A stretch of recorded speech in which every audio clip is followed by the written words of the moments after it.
নালাগে হা আগতে নালাগিছিল নেকি আগতে আপোনালোকে কি মাজুলীৰ দলং এখন নালাগে বুলি কৈছিল নেকি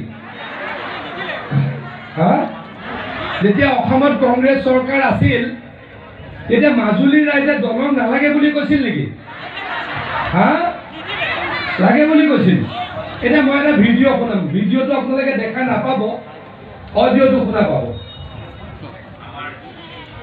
আমাৰ চৰকাৰৰ দিনত আমি বিচাৰিছো যে যোৰহাট মাজুলী এটা দলং এটা হওক কিন্তু সেই সময়ত নিশ্চয় আপোনালোকৰ মনত আছে যে সেই সময়ত কিবা এটা পৰিৱেশৰ কাৰণে স্থানীয় কিছু সামাজিক সংগঠনে তাৰ বিৰোধিতা কৰিলে সামাজিক কিছু সংগঠনে সামাজিক কিছু সমাজৰ নেতৃত্ব লোৱা ব্যক্তিসকলে সেই সময়ত সেই প্ৰয়াত তৰুণমুখী দেৱৰকে এতিয়াতো বিৰোধিতা কৰিলে আৰু তেতিয়া আমি জাপি দিয়া নাই শুনিছেনে পিছফালে চৰকাৰে জাপি দিছে মানুহে কৈছে আমি এতিয়া শুনিছেনে দলং আপোনালোকক নালাগিছিল নেকি এইটো কোনে কৈছে গম পাইছে মাতটো কাৰ শুনিলেন নাই হা গৌৰৱ গগৈ ডাঙৰীয়া হয়নে কিমান মিছা কথা কয় দেখিলেনে কিমান মিছা মিছা কথা কয় আৰু এইটো আহি পেলাই ক'ত কৈছে মাজুলীত কৈছে এইটো মাজুলীত প্ৰেছ মিট কৰি কৈছে যে কংগ্ৰেছৰ যেতিয়া চৰকাৰ আছিল তেতিয়া মাজুলীৰ দল সংগঠনসমূহে বোলে মাজুলীত দলংখন বিচৰা নাছিল বিচাৰিছিল নে নাই কওক এটা যে সাংসদ নহওঁতে এনে মিছা কথা কয় তাৰ তীব্ৰ প্ৰতিবাদ আমি কৰিব লাগে নে নালাগে মাজুলীৰ মানুহ কি আমি অজ্ঞ নেকি মাজুলীৰ মানুহক আমি এনেকুৱা বুৰ্বক সজালে মাজুলীৰ মানুহে মাজুলীৰ উন্নয়ন নালাগে বুলি কৈছে নে নাই কওক এই মানুহৰ যি সমস্যা মই স্বাস্থ্য বিভাগৰ ৰাজ্যিক মন্ত্ৰী আছিলোঁ 3 বছৰ তেতিয়া মই গম পাওঁ যে মাজুলীলৈ ডক্টৰ আহিব নোখোজে মাজুলীত প্ৰসূতিসকলৰ অৱস্থা কাঢ়ি লৈ যায় আনকি নাৱতে প্ৰসৱ কৰে তে মাজুলীৰ অৱস্থাত কিয় এই কাৰণ আছিল যে মাজুলীত এখন দলং নাছিল হয়নে আৰু নৰেন্দ্ৰ মোদী ডাঙৰীয়াই হিমন্ত বিশ্ব শৰ্মা ডাঙৰীয়াই এই দলংখন বনালে নে নাই কওক আৰু গৌৰৱ গগৈ ডাঙৰীয়া আহি পেলাই কৈ দিয়ে বোলে আগতে মাজুলীৰ ৰাইজে ইয়াতে দলঙে বিচৰা নাছিল হা এতিয়া কওকচোন এনেকুৱা মানুহ ভোট দিব লাগে নেকি তীব্ৰ প্ৰতিবাদ কৰিব লাগে মাজুলীৰ ৰাইজক গৌৰৱ গগৈ ডাঙৰীয়াই চৰম অপমান কৰিছে তাৰ পুতক তুলিব লাগে কেনেকৈ সকলো মানুহে নৰেন্দ্ৰ মোদীক ভোট দিব লাগে আৰু তপন গগৈ ডাঙৰীয়াক ভোট দিব লাগে নে নালাগে কওক আৰু দুটামান কথা আছে মই সম্বোধন কৰিম লাহে লাহে আৰু দুটা তিনিটা কথা কৈ গৈছে বোলে গৌৰৱ গগৈ ডাঙৰীয়াই ক'লে মাজুলীৰ বোলে 500 কিলোমিটাৰ ৰাস্তা মাজুলীত বোলে কংগ্ৰেছৰ দিনত বনাইছিল নেকি আৰু মোৰ হাতত থকা তথ্য মতে মাজুলীৰ টোটেল ৰাস্তাই হ'ল 594 কিলোমিটাৰ 594 কিলোমিটাৰ আৰু 370 কিলোমিটাৰ ৰাস্তা ইতিমধ্যে বনাই হৈ গ'ল আৰু 72 কিলোমিটাৰ বনি আছে সকলোৱে জানে ইয়াতে সৰ্বানন্দ সোণোৱাল ডাঙৰীয়া যেতিয়া মুখ্যমন্ত্ৰী আছিল তেখেতে ইয়াৰ বিধায়ক আছিল আৰু মাজুলীখন ক'ৰ পৰা ক'লৈকে গুচি গ'ল আমাৰ ভুৱন গাম ডাঙৰীয়াই ক'লে যে মাজুলীত ইউনিভাৰ্চিটি হ'ল মাজুলী জিলা হ'ল মাজুলীত হস্পিটেল হ'ল আৰু মাজুলীৰ বহুত পৰিৱৰ্তন হ'ল হয়নে নহয় কওক এতিয়া গৌৰৱ গগৈ ডাঙৰীয়াই ক'লে এইবিলাক বোলে কাৰ দিনত হৈছিলে কংগ্ৰেছৰ দিনত হৈছিল নেকি কংগ্ৰেছৰ দিনত হৈছিল নেকি কওক যিকি নহওক মই সভাৰ মূল বাকনলৈকে আহোঁ আমাৰ সন্মানীয় সাংসদ তপন গগৈ ডাঙৰীয়া সন্মানীয় বিধায়ক ভুৱন গাম ডাঙৰীয়া ভুৱন পেকু ডাঙৰীয়া বীৰেন শইকীয়া ডাঙৰীয়া ফণীধৰ তাহু ডাঙৰীয়া প্ৰেমধৰ দলে ডাঙৰীয়া ভৈৰৱ দেউৰী ডাঙৰীয়া কামাখ্যা মোহন দাস ডাঙৰীয়া লোকনাথ কুটুম ডাঙৰীয়া প্ৰমোদ বৰা ডাঙৰীয়া আনন্দ দেউৰী ৰাজমোহন প্ৰভু ৰঞ্জন মহন্ত প্ৰমুখ্যে মঞ্চত উপবিষ্ট ভাৰতীয় জনতা পাৰ্টি অসম গণ পৰিষদ আৰু গণশক্তি পাৰ্টিৰ মোৰ শ্ৰদ্ধাৰ কাৰ্যকৰ্তাসকল বিষয়ববীয়াসকল নেতাসকল মোৰ শ্ৰদ্ধাৰ উজনি মাজুলীৰ ৰাইজ সাংবাদিক বন্ধুসকল এই মিছা কথা কোৱা মানুহবিলাকক আমি ভোট দিলে নচলিম। যিবিলাক মানুহে অসমৰ কাম নকৰিলে, যিবিলাক মানুহে অসমত অকল সূতা দিলে আৰু কম্বল দিলে, অসমৰ ৰাস্তাৰ কথা চিন্তা নকৰিলে, আৰু মাজুলীত মানুহে বানপানী হ'বই, মানুহে কলগছৰ খেতি কৰিব লাগে বুলি ক'লে, আৰু এনেকুৱা মানুহক যদি আমি ভোট দিওঁ মাজুলী আৰু পিছুৱাব। এই মাজুলীক আমি পাছুৱাব নিদিওঁ। এই আমাৰ প্ৰতিজ্ঞা, এই আমাৰ প্ৰতিশ্ৰুতি। চৰ্দাৰ ৰাইজ, মই এতিয়ালৈকে মই জলসম্পদ বিভাগৰ মন্ত্ৰী, মানে বান নিয়ন্ত্ৰণ বিভাগৰ মন্ত্ৰী। যোৱা 2.5 বছৰত মাজুলীলৈকে ডক্টৰ হিমন্ত বিশ্ব শৰ্মা ডাঙৰীয়াই মথাউৰি বনোৱাৰ কাৰণে, গৰাখহনীয়া ৰোধৰ কাৰণে, তুনি নদীক চাফা কৰিবৰ কাৰণে 104 কোটি টকা দিছোঁ। অহা 2 বছৰত আৰু 100 কোটি টকা দিম, আপোনালোকক প্ৰতিশ্ৰুতি দিছোঁ। কংগ্ৰেছ চৰকাৰে 100 কোটি টকা দিছিল নেকি 2.5 বছৰত? দিছিল নেকি কওক? দিছিলে নেকি কওক? 104 কোটিও নহয়, 104 কোটি আৰু 31 লাখ টকা 2.5 বছৰত দিছোঁ। আকৌ আজি ৰাজহুৱাভাৱে কৈছোঁ, অহা 2 বছৰৰ ভিতৰত আৰু 100 কোটি টকা গৰাখহনীয়া ৰোধৰ কাৰণে দিম, মথাউৰিৰ কাৰণে দিম। মুঠৰ ওপৰত মাজুলীৰ ৰাইজক আমি সেৱা কৰিম। মাজুলীয়া ৰাইজ আমাৰ কাৰণে অত্যন্ত শ্ৰদ্ধাৰ। মাজুলীখন শংকৰী সংস্কৃতিৰ পীঠস্থান। ইয়াত সত্ৰসমূহে আমাৰ অসমীয়া কলা সংস্কৃতিক, শংকৰী সংস্কৃতিক জীয়াই ৰাখিছে। সত্ৰাধিকাৰ প্ৰভুসকলক মই সেৱা জনাইছোঁ। প্ৰত্যেকগৰাকী ব্যক্তিক মই শ্ৰদ্ধা ভৰা মোৰ নমস্কাৰ জনাইছোঁ। আকৌ প্ৰতিশ্ৰুতি দিছোঁ, মাজুলীক আমি আৰু আগুৱাই লৈ যাব লাগিব। মাজুলীৰ কাৰণে আমি আৰু কাম কৰিব লাগিব। চৰ্দাৰ যে ইউনিভাৰ্চিটিৰ কথা হ'ল, আগতে কোনোৱে ভাবিছিলোঁ যে মাজুলীত এখন ইউনিভাৰ্চিটি হ'ব? কংগ্ৰেছ চৰকাৰে দেশখন 60 বছৰ চলাইছিল। অসমত ইউনিভাৰ্চিটি বনালে 7খন। ল'ৰা ছোৱালী যদি পঢ়া শুনা কৰিব নোৱাৰে, আমাৰ ল'ৰা ছোৱালীৰ উন্নতি নহয়। পঢ়া শুনা কৰিবলৈ স্কুল লাগিব, পঢ়া শুনা কৰিবলৈ কলেজ লাগিব, পঢ়া শুনা কৰিবলৈ ইউনিভাৰ্চিটি লাগিব। কংগ্ৰেছে 60 বছৰ চলালে, মাত্ৰ 7খন ইউনিভাৰ্চিটি কৰিলে। আমি 8 বছৰ অসম চলালোঁ, এতিয়ালৈকে 15খন ইউনিভাৰ্চিটি অসমত আমি স্থাপন কৰিলোঁ। পাৰ্থক্যটো আপোনালোকে চাওক। কংগ্ৰেছে সূতা দিয়ে, কম্বল দিয়ে, আৰু সদায় গৰিবী হাটাও বুলি শ্লোগান দিছিলে। গৰিবী হাটাও বুলি শ্লোগান দিয়ে, বছৰৰ পাছত বছৰ চৰকাৰ চলায়, আৰু গৰীব শেষ নহয়, আৰু মানুহক কংগ্ৰেছে ঠগাই দিছপুৰলৈকে যায়, দিল্লীলৈকে যায়। পঢ়া শুনা কৰিলে ল'ৰাকেইটাই ভাল ইনকাম কৰিব, পঢ়া শুনা কৰিলে কংগ্ৰেছক মানে ভোট নিদিব। সেইকাৰণে ইউনিভাৰ্চিটি 15খন কৰা নাছিল, মাত্ৰ 7 বছৰত, মাত্ৰ 60 বছৰত 7খন ইউনিভাৰ্চিটি কৰিছিল। আকৌ কৈছোঁ, আমি 8 বছৰত 15খন ইউনিভাৰ্চিটি কৰিছোঁ। আমাৰ চিকিৎসা, আমাৰ স্বাস্থ্য ভালে থাকিব লাগে। স্বাস্থ্য বেয়া হ'লে আমি একো কাম কৰিব নোৱাৰোঁ। কৰিব পাৰোঁ জানো? স্বাস্থ্য বেয়া হ'লে আমি একো কাম কৰিব নোৱাৰোঁ। আজি ৰাতিপুৱা যদি কাৰোবাৰ গেষ্ট্ৰিক হ'ল হয়, এই মিটিঙলৈকে আমি আহিব পাৰিলোঁ হয় নেকি? কাৰোবাৰ যদি জ্বৰ হ'ল হয়, আমি ইয়ালৈকে আহিব পাৰিলোঁ হয় নেকি? গতিকে স্বাস্থ্য ভালে থকাটো আমাৰ অত্যন্ত গুৰুত্বপূৰ্ণ আমাৰ বাবে। স্বাস্থ্য ভাল হ'বলৈ আমি ডক্টৰৰ সংখ্যা বঢ়াব লাগিব। স্বাস্থ্য ভাল হ'বলৈ আমি মেডিকেল কলেজৰ সংখ্যা বঢ়াব লাগিব। মই দুখৰে কৈছোঁ, আকৌ কৈছোঁ, কংগ্ৰেছে দেশখন 60 বছৰ চলালে, 60 বছৰত অসমত মাত্ৰ 6খন মেডিকেল কলেজ বনালে। আৰু আমি কিমান মেডিকেল কলেজ বনালোঁ? 8 বছৰত 18খন মেডিকেল কলেজ বনালোঁ। কংগ্ৰেছতকৈ 3 গুণ মেডিকেল কলেজ বনালোঁ।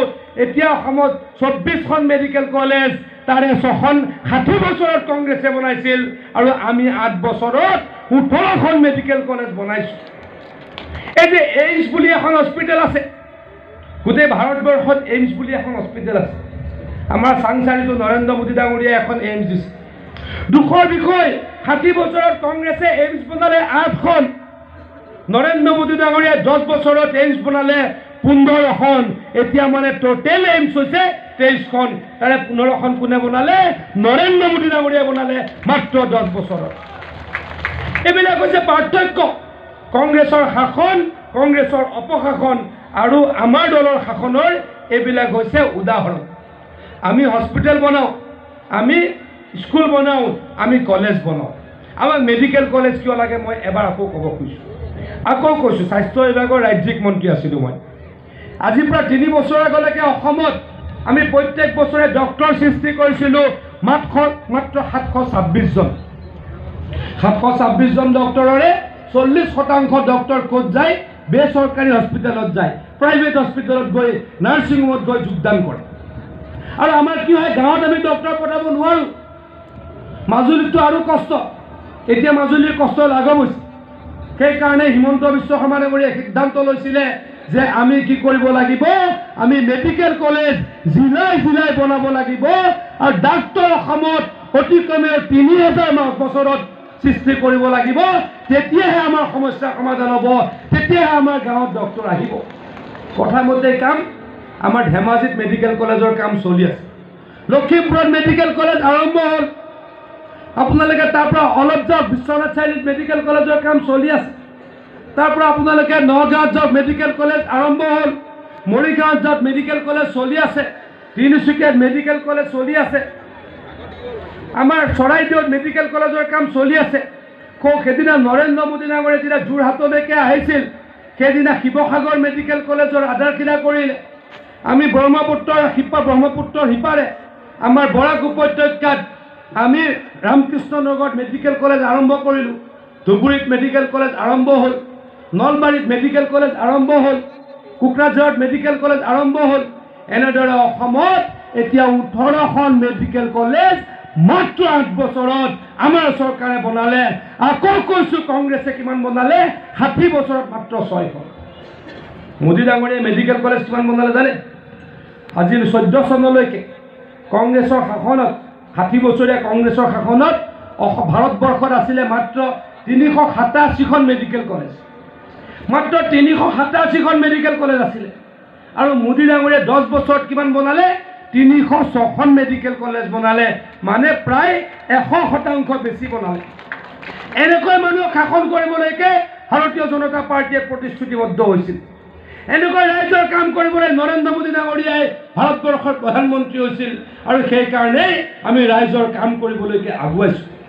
আজি আপোনালোকৰ কৃষকসকলে, আমাৰ দেশৰ 10 কোটি 10.5 কোটি কৃষক সন্মান নিধি পায়। প্ৰধানমন্ত্ৰী ডাঙৰীয়াই বছৰত 6,000কৈ টকা দিয়ে। এইখিনি সময়ত যোৱা 10 বছৰত নৰেন্দ্ৰ মোদী ডাঙৰীয়াই 4 কোটি মানুহক প্ৰধানমন্ত্ৰী আৱাস যোজনাৰ ঘৰ বনাই দিছে। আগতে মনত পেলাওকচোন, কংগ্ৰেছ চৰকাৰ দিনৰ ঘৰ কি আছিলে? কেনেকুৱা আছিলে ঘৰটো? কংগ্ৰেছ চৰকাৰ দিনত কেনেকুৱা আছিলে? এটা ৰুম হয়নে? এটা ৰুম থাকিবই নোৱাৰে মানুহ। এটা পৰিয়াল কেনেকৈ থাকিব? অকল খুঁটাকেইটা, প্ৰথমেতো খুঁটাকেইটা আছিলে, তাৰপাছত বেৰকেইখন আহিলে 3 ইঞ্চি ৱালৰ, প্লাষ্টাৰ নাই। আৰু এটা পৰিয়াল থাকিব পাৰে নেকি? এটা পৰিয়াল থাকিব পাৰে নেকি এটা ৰুমত? যাৰ ল'ৰা ছোৱালী 2টা, যাৰ গিৰিয়েক ঘৈণীয়েক 4টা মানুহ এটা ৰুমত থাকিব পাৰে নেকি? এনেকৈ কোনে ৰাখিছিল? কংগ্ৰেছ চৰকাৰে ভাৰতবৰ্ষৰ মানুহক ৰাখিবলৈ কি কৰিছিল? মানুহক অন্যায় কৰিছিল। নৰেন্দ্ৰ মোদী ডাঙৰীয়াই কি কৰিলে? একেদিনাই সিদ্ধান্ত ল'লে যে আমি 1.5 লাখ টকাকৈ এটা ঘৰত দিম, 2টা ৰুম হ'ব আৰু বাৰান্দা হ'ব, প্লাষ্টাৰ থাকিব, ঘৰটোৰ ৰং লাগিব আৰু টিংখিনিও আনকি ৰং লাগিব। মই মিছা কৈছোঁ নেকি? আপোনালোকে কওক, মিছা কৈছোঁ নেকি? কওক। এই ঘৰ কোনে বনালে? নৰেন্দ্ৰ মোদী ডাঙৰীয়াই বনালে। মহিলাসকলক কি দিলে? গেছৰ কানেকশ্যন দিলে। মহিলাসকলক গেছৰ কানেকশ্যন দিলে। সেইদিনাখন মই অপ্ৰিয় সত্য এটা কথা কৈছিলোঁ, কোনোবাই মোক সমালোচনা কৰিছে। এই যে খৰিৰে যে আমি খৰিৰে জুই লগাওঁ, তাত যে আমি ভাত বনাওঁ, তেতিয়া ধোঁৱা আমাৰ ভিতৰলৈ সোমায়। যেতিয়া আমি খৰিত ভাত বনাওঁ, খৰিৰে জুই ধৰি যেতিয়া ভাত বনাওঁ, তেতিয়া আমাৰ ধোঁৱা ক'ত সোমায়? ভিতৰলৈ সোমায়। ধোঁৱা সোমালে কেঞ্চাৰ। এইটো অপ্ৰিয় সত্য। গতিকে নৰেন্দ্ৰ মোদী ডাঙৰীয়াই কি কৰিলে? মহিলাসকলক বচাবলৈ কোটি কোটি মানুহক উজলা গেছৰ আঁচনি দিলে। দিলেনে নাই কওক? সেইদিনা আমি কি দিলোঁ? সেইদিনা অসমত আমি 10.5 লাখ পৰিয়ালক ৰেচন কাৰ্ড দিছোঁ। 10.5 লাখ পৰিয়ালক ৰেচন কাৰ্ড দিছোঁ। এতিয়া ৰেচন কাৰ্ড যোনে পায়, কি পায়? আপোনালোকে মাহত 5 কেজিকৈ বিনামূলীয়া চাউল পায়। কংগ্ৰেছৰ দিনত বিনামূলীয়া চাউল নাপাইছিল। কংগ্ৰেছৰ দিনত 3 টকাত চাউল কিনি ল'ব লগা হৈছিল। সকলোৱে ৰেচন কাৰ্ড পোৱা নাছিল। অসমত এই মুহূৰ্তত আমি 52 লাখ পৰিয়ালক ৰেচন কাৰ্ড দিছোঁ। যোনে ৰেচন কাৰ্ড পায় তেওঁলোকে উজলা গেছৰ আঁচনিও ফ্ৰী পায়। তেওঁলোকে গেছৰ চিলিণ্ডাৰ কিনোতে বজাৰ মূল্যতকৈ 300 টকা কমত কিনিবই পাৰে। এইবিলাক কোনে কৰিছে? এইবিলাক নৰেন্দ্ৰ মোদী ডাঙৰীয়াই কৰিছে। হিমন্ত বিশ্ব শৰ্মা ডাঙৰীয়াই মহিলাসকলৰ কাৰণে কি কৰিছে? উদ্যমিতা ফৰ্ম পালেনে নাই আপোনালোকে? উদ্যমিতা মহিলা ফৰ্ম পালেনে নাই? উদ্যমিতা ফৰ্ম ফিল আপ কৰিলে? লাখপতি বাইদেউ হ'বলৈ মন আছেনে নাই কওক? আছেনে নাই? আছে যদি ভালকৈ কওক। লাখপতি কিন্তু হ'বই লাগিব আপোনালোক। লাখপতি নহয়, বহু লাখপতি হওক, ভগৱানৰ ওচৰত প্ৰাৰ্থনা জনাইছোঁ আৰু তাৰ কাৰণে কাম কৰিম বুলি চৰকাৰখনে প্ৰতিশ্ৰুতি দিছোঁ। আজিৰ পৰা কেইদিনমানৰ আগত যেতিয়া আমাৰ নৰেন্দ্ৰ মোদী শ্ৰদ্ধাৰ প্ৰধানমন্ত্ৰী যোৰহাটলৈকে আছিল, মই যোৰহাটত আছিলোঁ, মিটিংখনৰ কাৰণে যোৰহাটত আছিলোঁ। পেপাৰত পঢ়িলোঁ যে অসমৰ কেইগৰাকীমান মহিলা লাখপতি বাইদেৱে দিল্লীত প্ৰধানমন্ত্ৰীক লগ কৰিবলৈ যাব। মই বাতৰিটো পঢ়িলোঁ, তাতে দেখিলোঁ যে মোৰ সমষ্টিৰ এগৰাকী মহিলা দিল্লীলৈকে যাব, তেওঁ লাখপতি। মইতো সমষ্টিত থাকিব পৰা নাই। মই মোৰ পত্নীক ক'লোঁ, আইমী বৰুৱাক ক'লোঁ যে তুমিয়ে গৈ এবাৰ খবৰ লোৱা। আইমী খবৰ ল'বলৈ গ'ল, খবৰ লৈ পেলাই মোক ক'লে যে মানুহগৰাকীয়ে হেনো 35,000 টকা মাহত অকল লোন মাৰে, মানে যদি 35,000 টকা লোন মাৰে 1 লাখ টকা মানুহগৰাকীয়ে মাহত ইনকাম কৰে। আৰু মই কিয় যাব দিছোঁ জানে? এই মহিলাগৰাকীক আমি কি কৰিব লাগিব? আমি আৰু অলপ সহায় কৰিব লাগিব, তেওঁলোকক মানসিকভাৱে শক্তিশালী কৰিব লাগিব। সেইকাৰণে ডক্টৰ হিমন্ত বিশ্ব শৰ্মা ডাঙৰীয়াই 40 লাখ মহিলাক লাখপতি কৰিম বুলি, লাখপতি বাইদেউ কৰিম বুলি পণ লৈছে। আপোনালোকে 10,000কৈ টকাই এই বছৰ লওক, অহা বছৰ 25,000কৈ লওক, তাৰ পাছৰ বছৰ 50,000কৈ লওক। লাখপতি হওক, বহু লাখপতি হওক, কোটিপতি হওক, আপোনালোকলৈকে আহ্বান জনাইছোঁ। আমি মহিলাসকলক সহায় কৰিব লাগিব। ছোৱালীসকলৰ কাৰণেও কিমান কাম কৰিছোঁ। আমাৰ ছোৱালীবিলাকে যাতে স্কুল আধাতে শেষ নকৰে, তাৰ কাৰণে আমি কি দিছোঁ? 9 ক্লাছত পঢ়োঁতে একোখন আমি চাইকেল দিছোঁ। চাইকেল আমি কিয় দিছোঁ কওকচোন? চাইকেলখন কি ফূৰ্তিতে দিছোঁ নেকি? চাইকেলখন ফূৰ্তিতে দিয়া নাই। যি ছোৱালীয়ে চৰকাৰী স্কুললৈ যাতে দূৰলৈ নোযোৱাকৈ স্কুল সমাপ্ত নকৰে, যাতে স্কুলখন দূৰত হয়, হাইস্কুলখন অলপ দূৰত, খোজকাঢ়ি যাওঁতে অলপ কষ্ট হয়, মাক বাপেকেও ছোৱালীৰ কাৰণে কেতিয়াবা ভয় খায় আৰু তাৰ কাৰণে স্কুল এৰি দিয়ে, সেই কথাটো নহওক। আমাৰ প্ৰত্যেকজনী ছোৱালীয়ে পঢ়ক, তাৰ কাৰণে এই ব্যৱস্থা আমি কৰিছোঁ। ছোৱালীয়ে যাতে ভালকৈ পঢ়ে, ল'ৰাই যাতে ভালকৈ পঢ়ে, ভাল ৰিজাল্ট কৰে, ভাল মানুহ হয়, তাৰ কাৰণে হায়াৰ ছেকেণ্ডেৰী পাছ কৰিলে আমি ফাৰ্ষ্ট ডিভিজন পালে একোখন স্কুটি দিয়াৰো ব্যৱস্থা কৰিছোঁ। কিমান ছোৱালীৰ কাৰণে, মহিলাৰ কাৰণে কাম কৰিছোঁ কওক আপোনালোকে। এইখন চৰকাৰে সকলোৰে কাৰণে কাম কৰিছে। ভুৱন পেগু ডাঙৰীয়াই ধানৰ মূল্যৰ কথা ক'লে। ধানৰ মূল্য কিয় বেছি হৈ গ'ল? MSP বুলি আমি এটা নতুন ব্যৱস্থা আৰম্ভ কৰিলোঁ। অসমত আগতে কোনো MSP গমেই পোৱা নাছিল। মিনিমাম ছাপৰ্ট প্ৰাইচ বুলি এটা বস্তু থাকে। কেন্দ্ৰীয় চৰকাৰে প্ৰত্যেক কুইণ্টল ধানৰ বিৰুদ্ধে মিনিমাম ছাপৰ্ট প্ৰাইচ দিয়ে, নিম্নতম সমৰ্থন মূল্য দিয়ে। আগতে কোনো চৰকাৰে এই কামটো কৰা নাছিলে কাৰণে আমাৰ গাঁৱৰ মানুহে 1100 টকাত কুইণ্টলত ধান বিক্ৰী কৰিব লাগিছে। এতিয়া সমগ্ৰ অসমত খেতিয়কসকলে 2200-2300 টকাত কুইণ্টলত ধান বিক্ৰী কৰিব পাৰে আৰু একেদিনাই আমাৰ খেতিয়কসকল দুগুণ ধনী হৈ গ'ল। এই কাম কোনে কৰিলে? হিমন্ত বিশ্ব শৰ্মা ডাঙৰীয়াই কৰিলে। যিসকল খেতিয়কে আগতে 20,000 টকাৰ ধান বিকিছিল, এতিয়া 40,000 টকাৰ ধান বিকিব পৰা হ'লনে নাই কওক? এইটো মিছা কৈছোঁ নেকি মই? ধানৰ দাম যে বাঢ়ি গ'ল, হ'লনে নাই? ধানৰ দামটো এনেই বাঢ়ি যোৱা নাই। ধানৰ দাম বঢ়াবৰ কাৰণে আমাৰ চৰকাৰখনে অহৰ্নিশে কাম কৰিলোঁ। এতিয়া গাঁৱৰ বেপাৰীয়েও ধান কিনিলে 2300 টকা দিব পৰা দিয়া ব্যৱস্থা এটা হ'ল। এইদৰে আমি সকলোৰে কাৰণে কাম কৰিছোঁ। লাখ লাখ আমি মানুহক কি দিছোঁ? আমি মাটিৰ পট্টা দিছোঁ। বিশেষকৈ এই বসুন্ধৰা 1 আৰু বসুন্ধৰা 2 আমি ট্ৰাইবেলসকলক মাটি দিবলৈ প্ৰয়াস কৰিছিলোঁ আৰু লাখ লাখ অনুসূচিত জনজাতি মানুহক আমি কি দিছোঁ? অনুসূচিত জাতি মানুহক, আমি OBC সম্প্ৰদায়ৰ মানুহক আমি মাটিৰ পট্টা দিবলৈ সক্ষম হৈছোঁ। এতিয়া শ্ৰদ্ধাৰ ৰাইজ, আমাৰ কৰিব লগা আৰু আছে। এইখন অসমত কংগ্ৰেছ চৰকাৰৰ দিনত ব্ৰহ্মপুত্ৰত মাত্ৰ 4খন দলং আছিল। কংগ্ৰেছৰ যেতিয়া চৰকাৰ আছিল 60 বছৰ, ব্ৰহ্মপুত্ৰত মাত্ৰ 4খন দলং আছিল। এতিয়া এইখিনি সময়ত আমি সম্পূৰ্ণ কৰা আৰু বনাই থকালৈ এই বিজেপি চৰকাৰ দিনত 7খন দলং আমি কৰি আছোঁ। কংগ্ৰেছে 60 বছৰ 4খন কৰিলে আৰু আমি 10 বছৰ 7খন কৰিলোঁ আৰু 3খন ব্ৰহ্মপুত্ৰ নদীৰ দলং অতি সোনকালে আৰম্ভ হ'বলৈকে গৈ আছে। এয়া হৈছে পাৰ্থক্য, এয়া হৈছে পৰিৱৰ্তন। শ্ৰদ্ধাৰ ৰাইজ, আমি আপোনালোকৰ ওচৰলৈকে আহিছোঁ এই সূতা কম্বল দিয়া পাৰ্টিক যাতে আপোনালোকে ভোট নিদিয়ে এই কথা ক'বলৈ। মাজুলী ৰাইজক কিমান অপমান কৰে এটা পৰিয়ালে। কেতিয়াবা কৈ দিয়ে মাজুলী ৰাইজে কলগছ ৰুৱক বানপানীৰ পৰা বাচিবলৈ। কেতিয়াবা কৈ দিয়ে যে মাজুলী ৰাইজে বোলে দলং বিচৰাই নাছিল। মাজুলী ৰাইজক বাৰে বাৰে অপমান কৰিছে নাই কওক। গৌৰৱ গগৈ ডাঙৰীয়াই মাজুলী ৰাইজক বাৰে বাৰে অপমান কৰিছে নাই কওক। এই গৌৰৱ গগৈ ডাঙৰীয়াই ক'ৰ পৰা সাংসদ আছিলে? কলিয়াবৰৰ পৰা সাংসদ আছিল।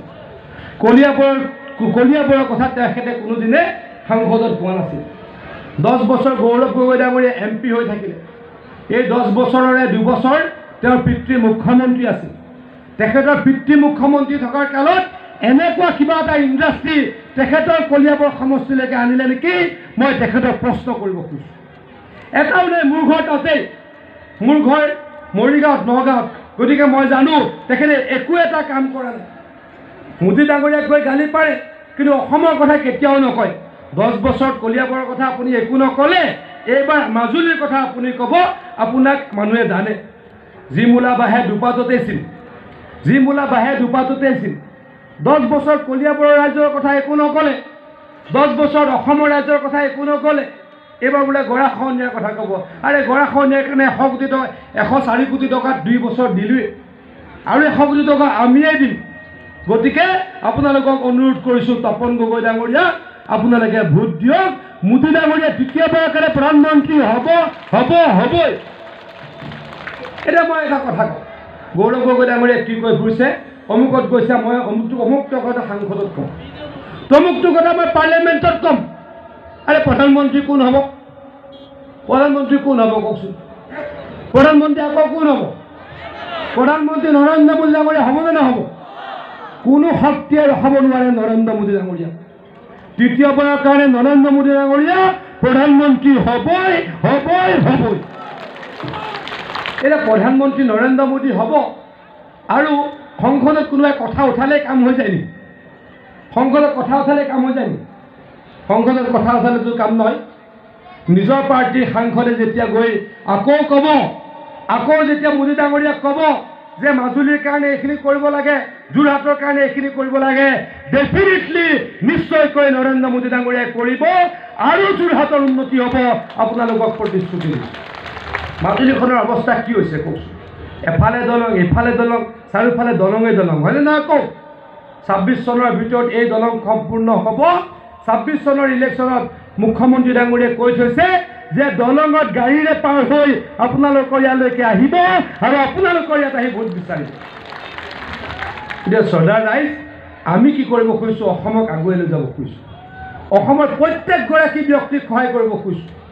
আমি যুৱকসকলক আত্মনিৰ্ভৰ অসমৰ যোগেদি 2 লাখ যুৱকক 2 লাখৰ পৰা 5 লাখ টকালৈকে লোন দিব খুজিছোঁ।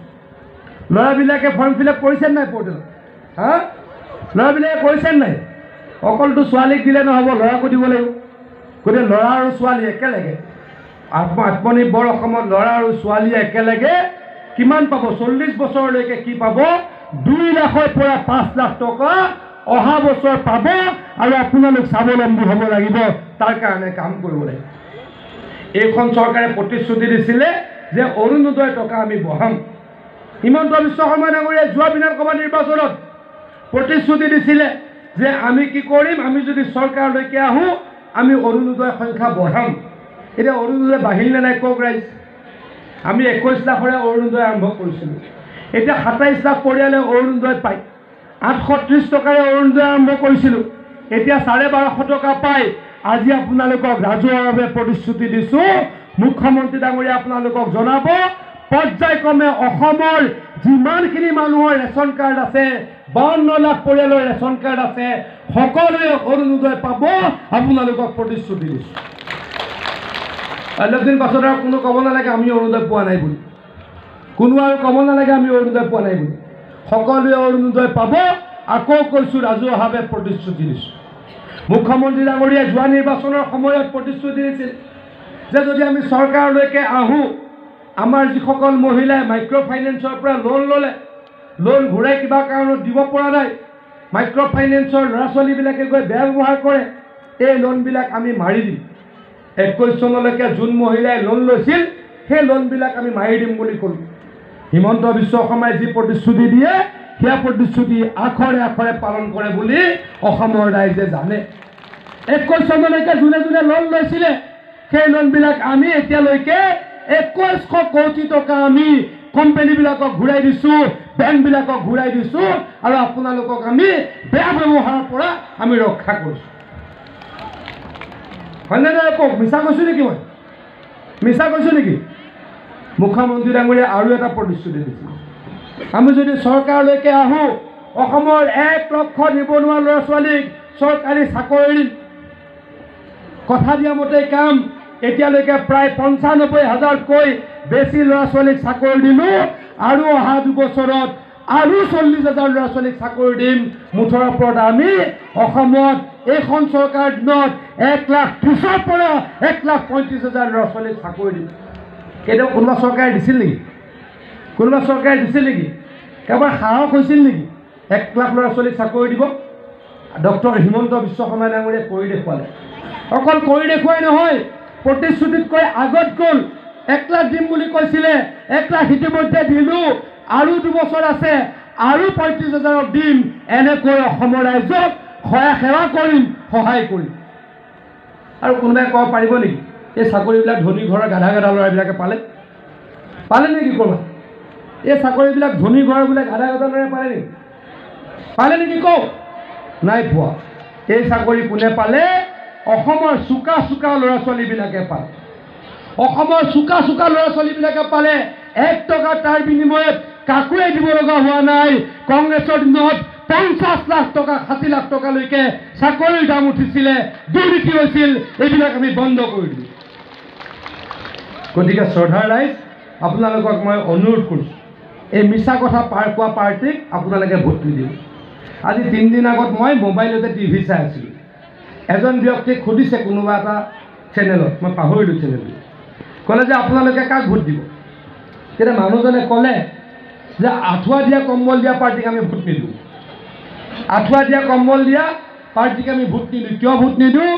বিজেপিৰ চৰকাৰে, হিমন্ত বিশ্ব শৰ্মাৰ চৰকাৰে মাহত 1250 টকা দিয়ে, আৰু এবছৰৰ সূতা কম্বল আমি এমাহতে কিনি ল'ব পাৰোঁ। হয়নে নহয় কওক? গতিকে এইবিলাক হৈছে পাৰ্থক্য। এইবিলাক পাৰ্থক্যৰ কাৰণেই অসমৰ ৰাইজে 14 চনৰ পৰা প্ৰত্যেকটো নিৰ্বাচনত বিজেপিক ভোট দিছে। প্ৰত্যেকটো নিৰ্বাচনত কংগ্ৰেছ হাৰিছে।